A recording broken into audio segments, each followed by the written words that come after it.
So, speaking of filters, let's start with those. I've got two here, and the one's a yellow ochre color and the other one's a green color. And I'm going to use both of these together or separately, but they're very, very thin enamel colors, mostly carrier.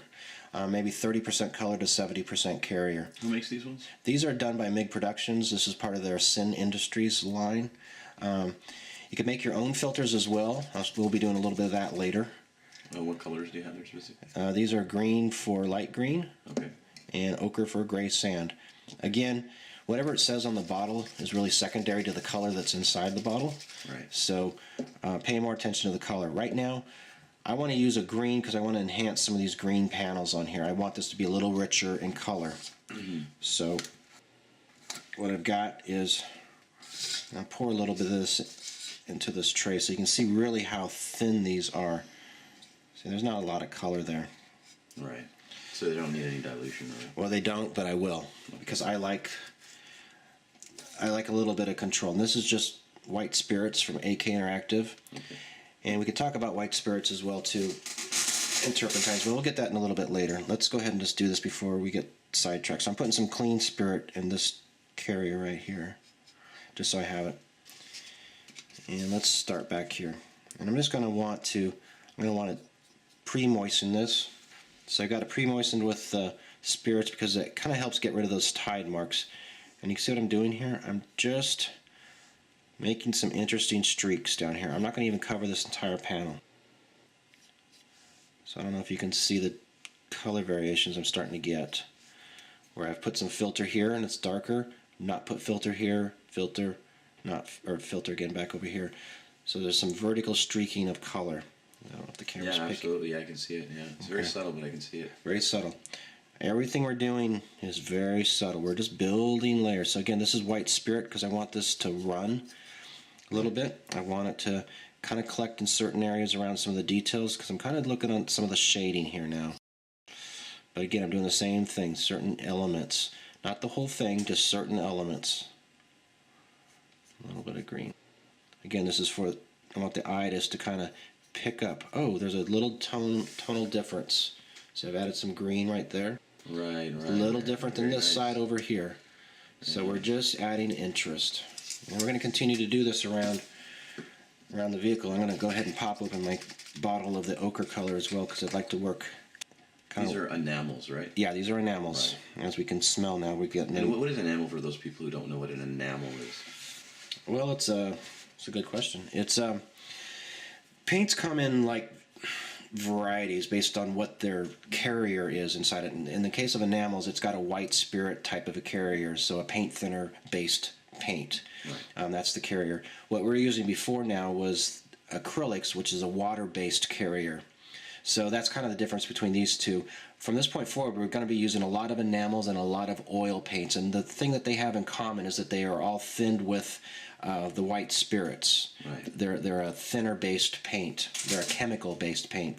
So that will become important as we go back and forth here. And one of the reasons also that we've used acrylic paints to paint our base here is the two types of paints will not react with one another. That being that the enamel paints and the thinners that we use will have no effect on the acrylics. It's an oil and vinegar type of a thing. They just don't want to mix to each other. So this acrylic base becomes almost impervious to what we do from now on unless we really scrub hard. Right. Because they just don't react with each other. Had we painted this with an enamel base, which many people use enamels, Humbrol being a great carrier of enamel base, great brand, a good brand of enamel based paints, get that out.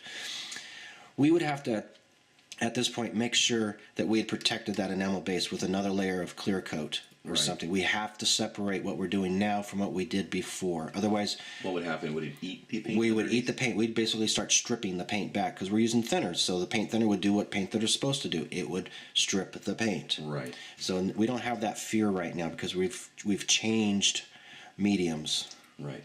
Now, would the paint itself strip the paint underneath, or would it just the thinner that would be stripping the paint itself, because again, the thinners are used as the carrier inside of here. So even the paint itself will strip that paint or potentially strip that paint. So we really need to be careful and mindful of that. Use enamels if you feel more comfortable. Just know that if you move on to the next step of weathering, using enamels, you need to first protect that initial step. Right. So in this case up here, I'm going to do a couple things at once. So we're going to take this green, we're going to drop it along this corner here.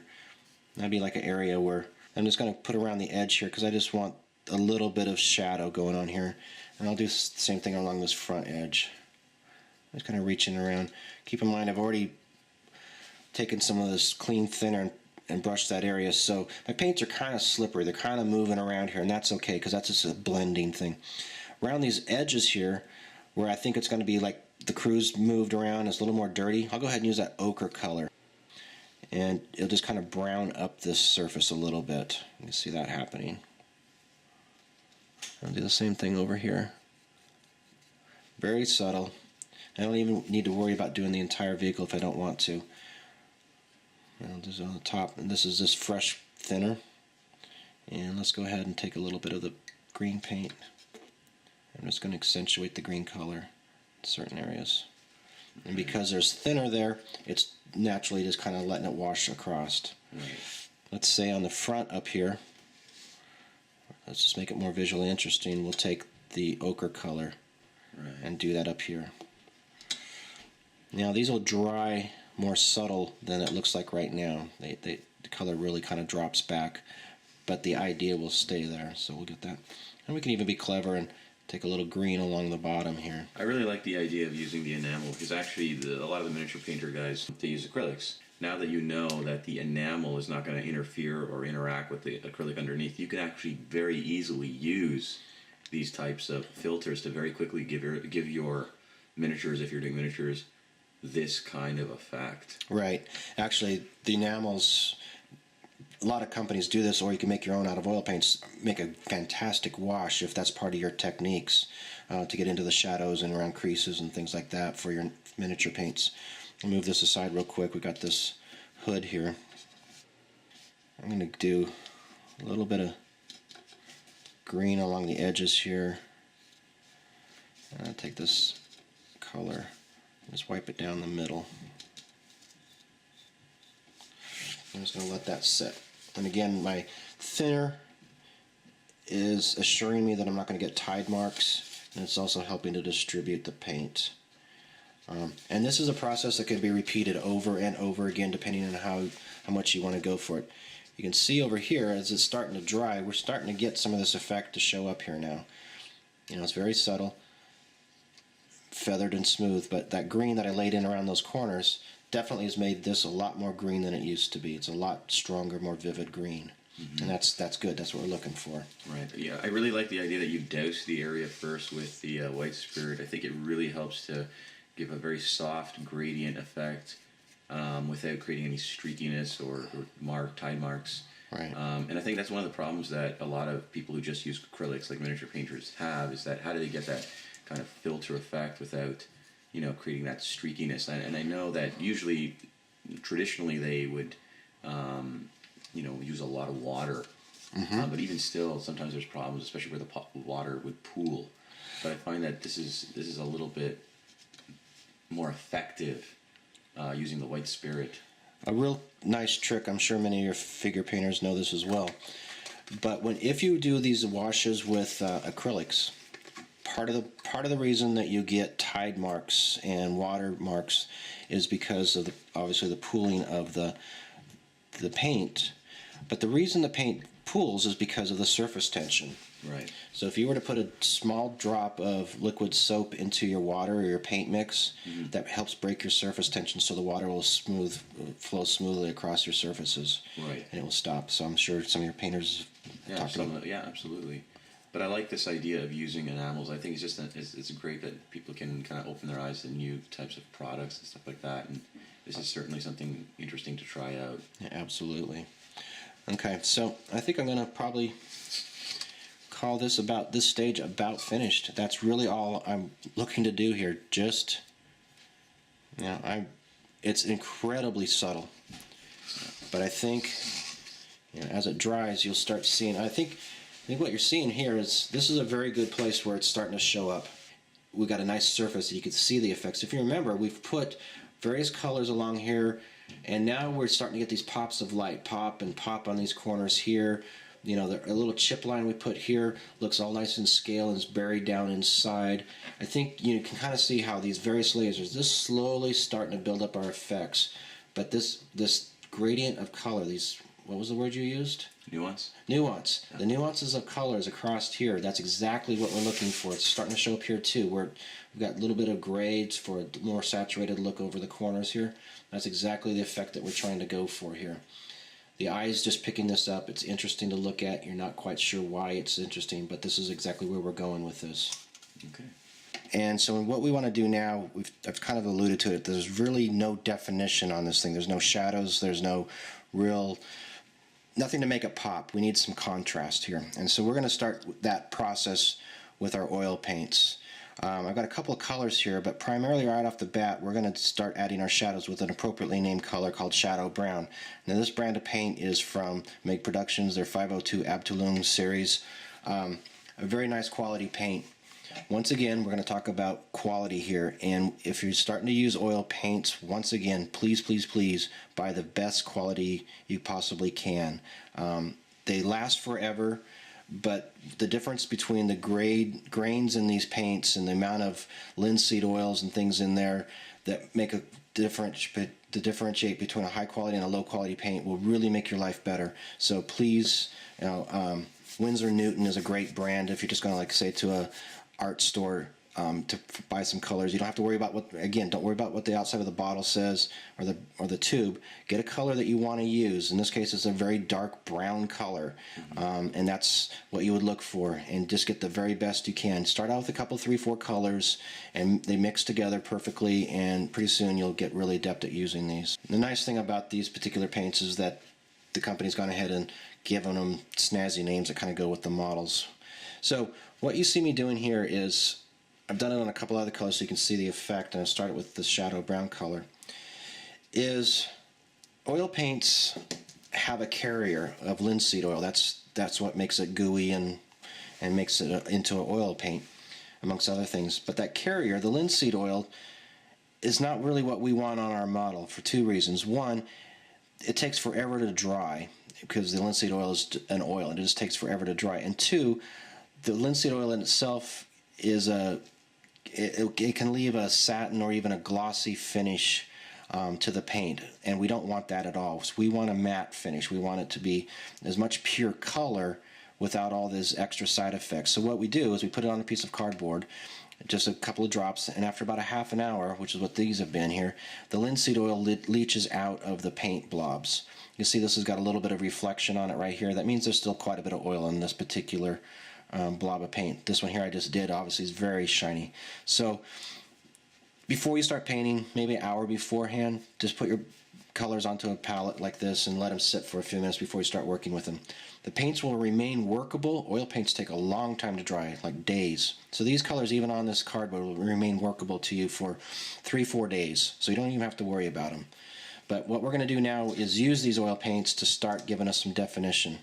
And the way I like to do that, again, I'm kind of being a little premature because I haven't let these paints dry, is I'm going to take that shadow brown color just as it is, and I'm going to start putting it along all the recesses and edges of this model. And I'm just going to start here because it's easy to reach and work my way around. And what I'm doing right now is just dropping a little bit of color along here, and then I'm going to come back and blend them in. And this is a round brush just because it's easy to work with. It's got a bit of a point on it. And we're just going, you can see I'm just kind of getting along the front of that chair. And I'll get this little section finished up here, and I'll show you how I blend them.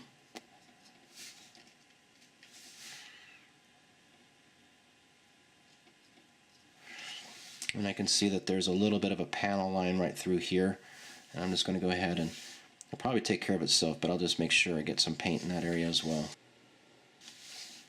Just right along here. And I know it doesn't look like a lot of paint, but a little goes a long ways in this case. So the next step is, I got my white thinners that we were using before. And I'm just going to put a little bit of white thinner on this tray right here real quick.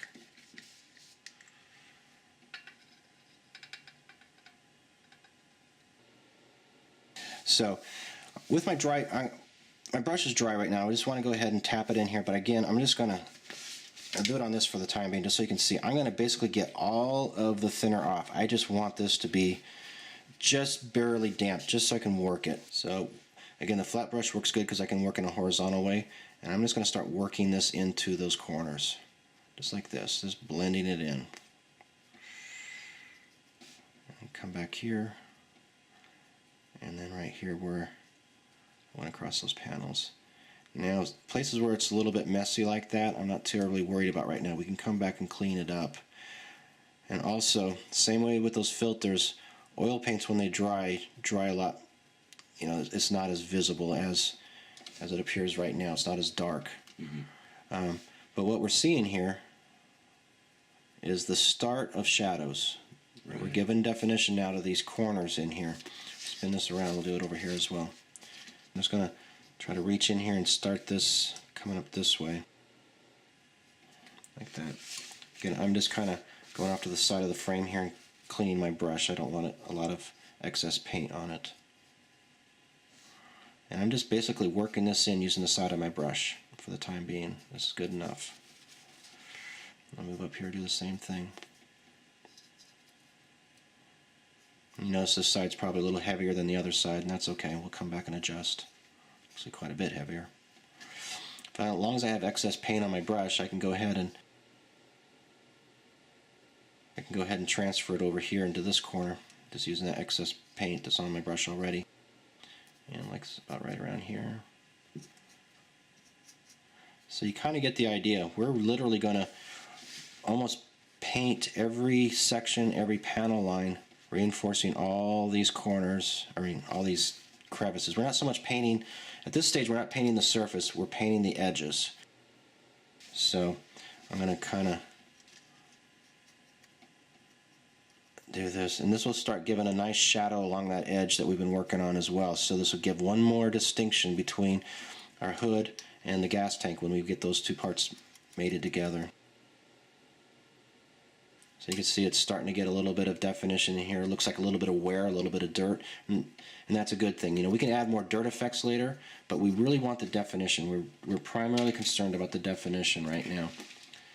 And I'm not going to spend a lot of time on this inside corner here because this is going to be covered up anyway by this hood that we're putting on. So I'm just going to bring it back around here, add a little more paint right here. And if you remember, I made note that the other side was much heavier. The other side was probably more appropriate. I'm just putting more. I'm just giving a little bit extra. Right. So the whole purpose of dipping your brush in the white spirit and then rubbing most of it off is just to help it blend a little bit better. Yeah, I'm just trying to get it a little bit workable. Okay.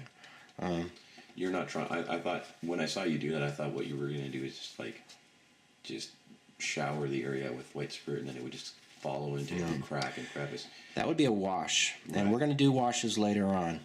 But right now, I want this to be more controlled. I want this to be right on the shadow points, right where I want it. Okay. And the fact that it, like for example, it looks a little bit messy like that. Like for example, that panel, the gas tank. Right here? Yeah, that looks a bit messy like that. Are you going to leave it like that, or are you going to smooth it out? Like what's... We can blend that away. Right now, I'd probably just leave it alone for a while. Again, oil paints have an incredibly long working time, so I don't need to address it right away. It's not something I have to rush back and work on. But when I do... When you do come back. When I do come back and work on it, I'll tap it into my white spirit, which is just above me up here. Again, I'm taking almost all of the spirit off my brush, and I'm using my flat brush. This time I'm doing it in a flat motion. I'm going to start up here, because I do want the accumulation to be along this line here, but I don't want all this mess up here like you're suggesting. So I'm going to start at the top and brush down. I'm going to wipe my brush and brush down. And I'm going to do this repeatedly. So every time I'm wiping my brush across on this other piece of paper towel next to me, and then I'll edge my brush and give it a little bit more blend now. Right. Okay, so now it's just going away. Right. So what you're doing really is just the first part of this process, which is just getting the shadows into the corners, the amount of paint that you need there, giving it a little bit of a blend, and then of course you're going to come back and finesse that all. Correct. Okay. And the next, so this stage of this section of oil painting, like I said, it's just to reinforce the shadows. I'm really laying the shadows in here right now. This is going to make this thing start to pop. I'm going to come back in with oil paints again after this, and these will be green colors and things like that, and I'll actually do some applications on the surface to kind of reinforce what we did with the filters. But I can also use brown colors in this area here to start laying the foundations for the dirt. So these colors down here will be more browns and earthen tones, and I'll be working those into the surface as well. Again, laying those foundations. So this process, like I said, continues. But you can kind of this particular step. How long would it take you to do this whole thing? This is about a 4 to 6 hour process. Really? Yeah. 4 to 6 hours because you're going to try to get in every single nook and cranny. Yeah, I'm going to go around this entire vehicle, do every nook and cranny, come back, clean up the spots that I need to. It's preferable if I can dry a little bit of it so it sets, and I'll use a hairdryer to do that. But oil paints don't even dry necessarily with a hairdryer right off, full cure. Right. But I'll get it to enough where I can work over top of them again, because as long as they're wet, if I were to apply more color here to try to reinforce this right now, all I'm doing is kind of moving the colors around. I'm not reinforcing them. So I need this to set up for a little while, and then I can come back in and reinforce it if I decide I need to reinforce it. Right. But so that whole process, yes, it's going to take a little while. Okay, so what we'll do is we'll watch Rick do this on a small area. Let's just say around the winch area, the winch and that the corner. It seems like a good spot for us to watch him for a little while. Once we're done that and he's got it the way he wants it, we'll let him go off to the side and just go ahead and do it all over the tractor. And you guys will get a really good idea of how to do this. But again, 4 to 6 hours. So be prepared at this point for a lot of repetitive work. Yeah, if you were to do this, if you're on, when I get to this stage in my own workbench at home,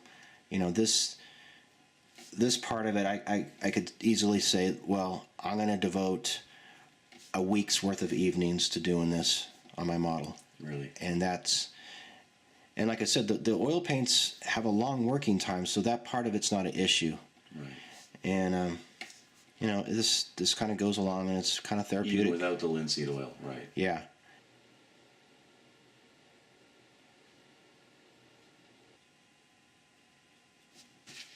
So again, we'll just watch Rick kind of perfect this area, or really, really fix up this area. Now, normally, obviously, Rick wouldn't do it like this. He would probably go ahead and put black everywhere and then come back and finesse things. But we want to show you one small area here, done nicely, and then we'll pull it off to the side. See, right now I'm just at this stage, just kind of getting everything into the cracks. But even right here, you can start to see these shadows starting to develop a little bit of interest.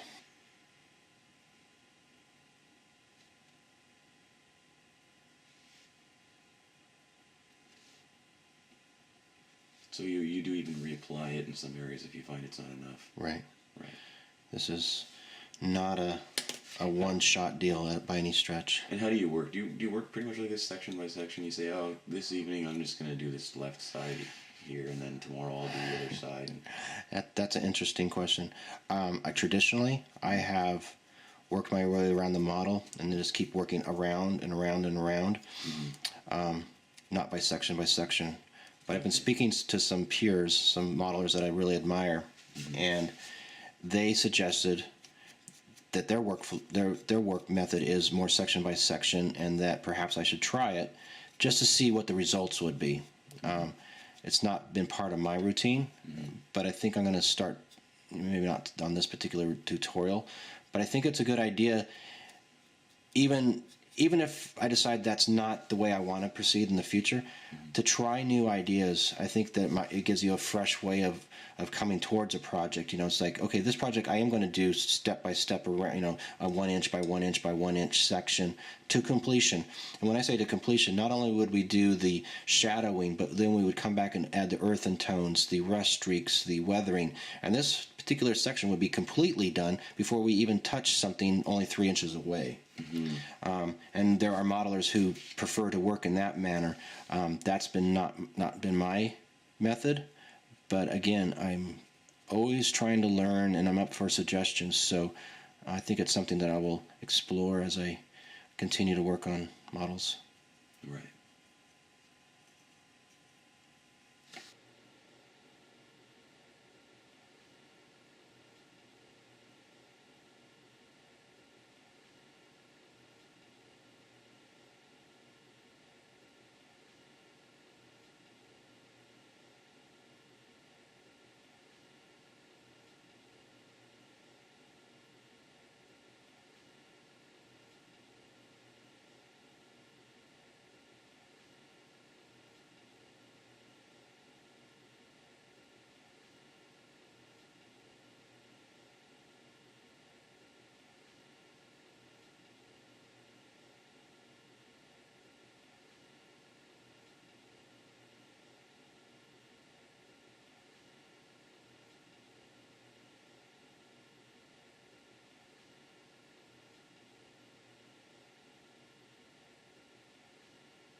In a previous video, Luke Zampriola, what he did was, I think he did somewhat similar to what you're doing right now, but as I can recall, he used the airbrush to mostly add the shadows. So what he did was he went in with black or brown, I forget what it was, and essentially what you're doing, which is kind of like, I see that you're kind of darkening up the edges of the paneling and kind of giving that sort of kind of like an inner glow. If you people are familiar with Photoshop, it's like giving an inner shadow or an inner glow.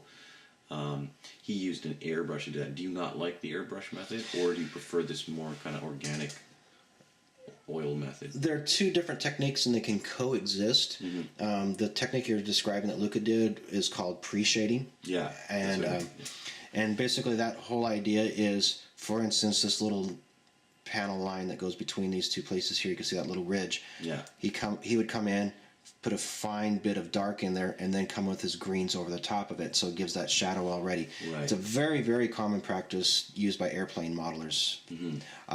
There's nothing wrong with that at all. I mean, and I've done that on certain occasions. It's just, as I've developed my own methods and techniques, it's something that kind of I've not tuned into too much. Well, actually, he did both. He did the pre-shadowing, and then after it was painted and after it was rusted, he went and did that again, which I thought was a little strange. It worked out pretty well in the end, but he went in with a very, very dilute bit of black. Like it was I think it was oil paint, or I forget exactly what kind of black it was, but it was super, super, super, super dilute. Lots and lots of thinner water.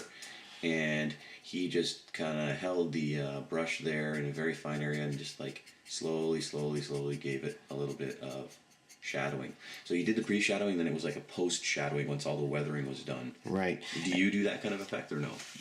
Differently. Okay. We come to the same conclusion, so we do something to get the same result. Basically what's going to happen is I'm going to do a lot of shadowing, as he did early on in the process, to establish some of these panel lines and establish some contours and volume and things like that. As we go through this process of weathering, though, we're going to lose a lot of this definition again. We're going to cover it up. We're going to do different things. So as a final step, you have to look back at the model and say, okay, where do I need to reestablish definition, contrast? Right. And that's what he was doing with the airbrush. I don't do it with the airbrush. I'll come back in with washes, pin washes, and do it that way by hand on a brush. Yeah, they look more organic. Same principle, though, in that we've recognized that we've lost our definition. So it seems like we're always chasing our tails on this thing because we go back and forth and back and forth and back and forth. And I think that's important for a modeler, especially just starting out on this process, to understand this is not a linear path. We don't just do filters, for instance, which we did a little while ago, and we'll never do filters again. I very well may come back later on and look at this thing and say, I could use a little more green up here, and the filter would be the perfect tool to do that. Right. Or I'm doing this oil now, I could very easily come back and do the oils again 4 steps down the road. We've already done pigments, we've already done some oil paints, we've done some washes, we've done all sorts of different things, and I may come back in on it because that's the technique I need to use to reestablish what it is it needs to do. So this whole idea of it's a recipe you follow from A to Z on model building, and especially the weathering and painting part of thing, you really need to discard that train of thought, Right. and just go with what it takes. Right. Okay. Well, what we'll do is we'll let Rick now. We pretty much got a good idea of what's the this process is going to be about. It's going to be a lot of just going around and finding areas that will be a good place to accept a shadow, or places that need shadows or separation or definition or whatever you want to call it. We'll let him pull it off to the side, do that for a few hours, give it a night to dry up, and then we'll start again in the morning with the next process. I think right before we cut off, I think this area here, which is the first area we started working, It's looking nice. is starting to look nice. Let's take a look at the other side, actually, since it's the exact opposite. See, this side we haven't even blended yet, if you Right. recall. So we've got the color on here. Okay, there you can see that side by side, what a big improvement it is, just by putting a little bit more shadows and blending it out. So again, is there anything else you have to add before we pull this off to the side and let you go on your own? No, we'll just come back in a few hours, actually tomorrow morning, and we'll see where I'm at, and we'll continue on. Okay, excellent. Okay, so now we've spent it took me about 4 hours to get this much. I said it was going to be 6, but we're also not quite finished yet. But as you can see, the shading, it looks a lot like last night, but it's more dry now. It's better dried. But what we're looking for really is just an overall sense of weight. And if we could do a little bit before or after analysis, you'll see that there's a lot more heaviness along these bottom edges along here. And the definition and detail, like in areas like here, are starting to pop out as we've come through here with our darker washes to increase those shadows. Again, this is just a first step of this process. Spin this around here. And so we're going to keep accentuating on this as we keep moving forward. This is really, again, still working with the base colors. We're not really adding dirt per se, even though it's a brown color, kind of gives the effect of dirt. This is not really a dirt process. This is more of a shadowing process. And at this stage, it's dried overnight, but it's still oils. Like I was saying before, oils take upwards to a week to completely dry. So even today, with that period of about 12 hours of drying time, we're really pushing the envelope here. So a lot of the methods we'll do after this, rather than applying over the top of these shadows, have a real risk of moving things around. So we might wash some of this stuff back a little bit. But it's, for the purposes of what we're doing here, you can see where we're going. In your own workbench, take a little extra time, let these things dry completely, and I think it'll be easier for you to work with this stuff in the long run. But let's go ahead and get moving on to the next step. We were talking about before, it's kind of a back and forth process. We're going to keep using different techniques and different mediums. At this stage of the game, before I get too much further along with weathering and creating this whole, more detailed, base, I need to go back and paint the details. Things like the seats, the winches, the handles, parts of the engine, the tire, the wheels. All these parts here all have different colors, as they're, manufactured. So we need to pull those out right now. Right now it's it's just spray painted green, and so we need to give out these things the individual colors. So we've been using oils. And you can see here's my palette. This is that shadow brown color I was using the most yesterday. You can see I've really used a lot of it up right now. And you can see on these other colors that I've applied last night, the oils of the linseed oils all leached out to the side. And that's what we want. But the oil itself is still workable. You can see here it's still workable. So like I said, these will last you for almost a week. So don't really worry about trying to work these too quickly. You have plenty of time. You can get your model finished with just this much oil paint. So we're going to move that to the side, and we're going to change over to using acrylics again. So I'm going to grab my palette, and I think what I'm going to do is I'm going to do a little bit of detailing here on the engine, just as to start out with. Right now it looks pretty rustic. I mean, it's just basically shades of green and chipped off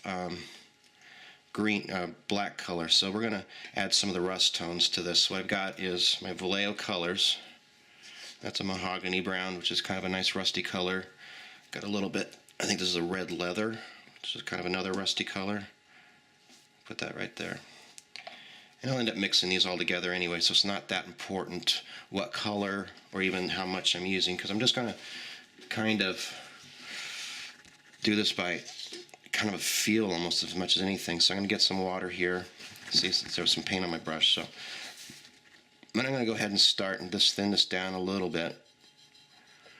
Right there. That's maybe, 50% thin from the regular.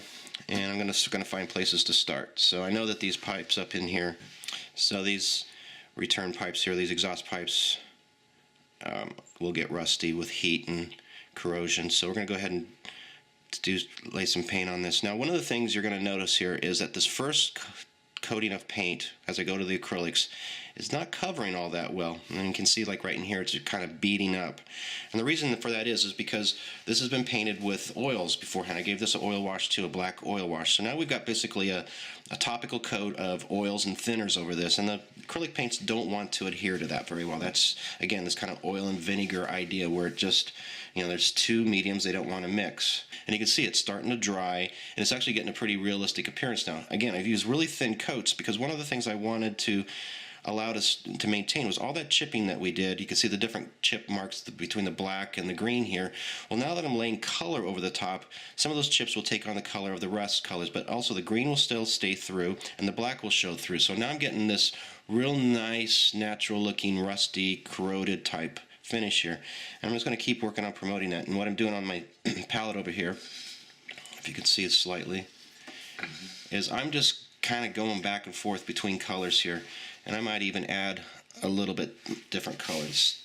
I'm just going to put it right here in the middle. This is just a little bit of a brown color, just so I have something, someplace else to go with this. And then and this is kind of how I do it. I just kind of grab a little bit, change the color. And you can see that I've got a whole bunch of different colors to play with here. And I might just kind of tap over here. I know that I missed this area back here, so I'm just going to kind of tap that, tap over here. And really, painting isn't about overall coverage. So far, if you've noticed, I've never tried to paint a surface in one pass, not one, one brush stroke covers all. It's really about building up layers. Because I'll see something that starts to take effect. Like when I did this first layer right here, I was just doing it to change the composition of the surface tension there, going from the oil wash to the acrylic, something to be receptive to acrylic. But I like the way that came out, so I'm not going to do a whole lot more to it. I'm going to brighten it up in places, but that's got a good start. Had I gone heavy, I would have lost that. It would have been covered up, and I would never have had that opportunity. So I really want to kind of let this thing talk to me. Where is it wanting to go? I've got some brighter colors here too on the rust series. This is life color. So the darker your color, the older the rust, the brighter the color, the newer the rust. But this is so bright that I'm going to make sure that I use this very sparingly. There's two ways to do it. I could do it as a real wash like this, or I can, if I can find it real quick, and get my little Series 7 brush here. And maybe I just want some little hot spots. So along here I'll just do some little hot spots. Be a little more detailed. And I'll do that for the whole model. Actually, I'll just kind of go back and forth between hot spots and details and a little bit of a wash to kind of blend it all together. And this makes it kind of interesting. Come down here. And notice I'm not hitting all the different pipes because not all of them are susceptible to rust and heat, just some of the return pipes for the exhaust and what's near the engine and stuff. So let's kind of come down here. And you can see I'm kind of just dabbing on this thing because rust a lot of times just has a kind of a mottled, flaked appearance, and so that's what I'm kind of promoting here. Let me get back in here.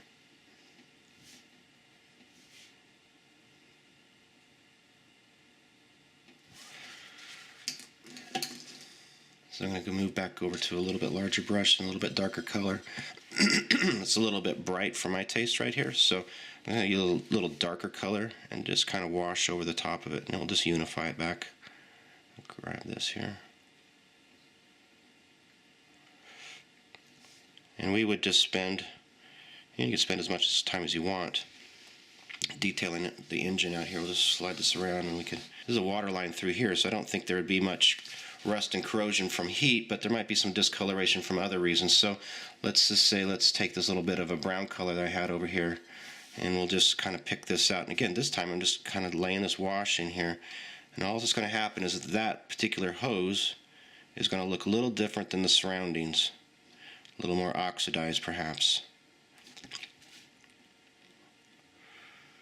I'm just going to let that kind of dry and do its thing there. You can see on the back side of this, I It's not terribly important on this particular model because we're going to put a hood on. You'll never be able to see this. But let's go ahead and finish up this back side here a little bit.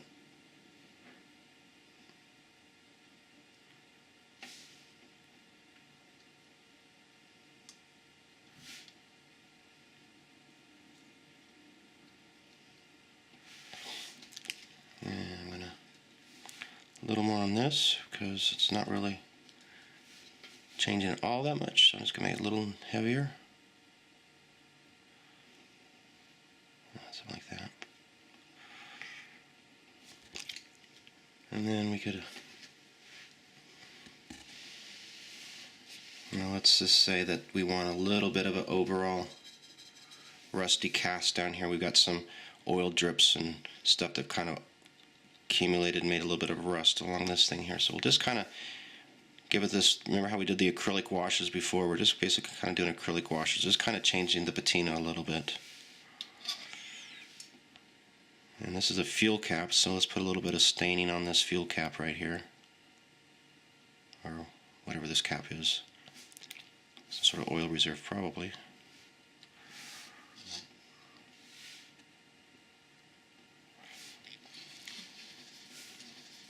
Let's see how this side's looking. You can see that those colors are really starting to make some interesting areas to look at on the model. And we would continue doing this, like I said, as long as you want, but probably, definitely a few hours of pulling out details around the engine and other areas too. So I'm going to go ahead and leave the engine alone right now. We'll come back and I'll finish that up maybe off camera. Let's talk about a few other places that we want to add color and different colors, different types of colors.